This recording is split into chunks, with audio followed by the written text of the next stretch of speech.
জুলাই সনদের চূড়ান্ত খসড়ায় কিছু বিষয়ে অসামঞ্জস্যতা রয়েছে বলে মন্তব্য করেছেন বিএনপির স্থায়ী কমিটির সদস্য সালাউদ্দিন আহমদ। তিনি জানান, খসড়া আলোচনা করে আগামী 20 আগস্টের মধ্যে মতামত জানাবে দলটি।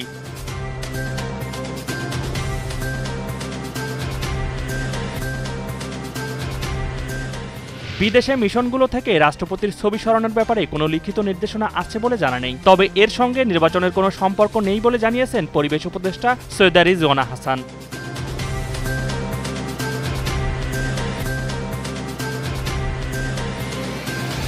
অক্টোবরের মধ্যে জুলাই আগস্টের মানবতাবিরোধী অপরাধের মামলায় শেখ হাসিনা ও সাবেক স্বরাষ্ট্রমন্ত্রী আসাদুজ্জামান খান কামাল সহ 3 জনের বিরুদ্ধে সাক্ষ্য গ্রহণ শেষ হবে বলে জানিয়েছেন prosecutor Mizanul Islam.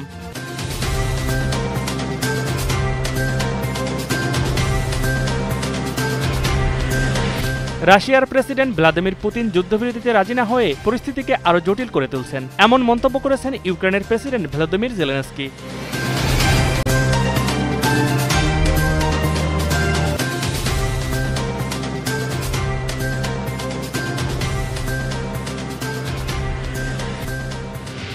Major league সকারে লস অ্যাঞ্জেলস গ্যালাক্সির বিপক্ষে 3-1 গোলের জয় পেয়েছে ইন্টার মায়ামি। ইনজুরি থেকে ফিরেই গোলের দেখা পেয়েছেন আর্জেন্টাইন সুপারস্টার লিওনেল মেসি।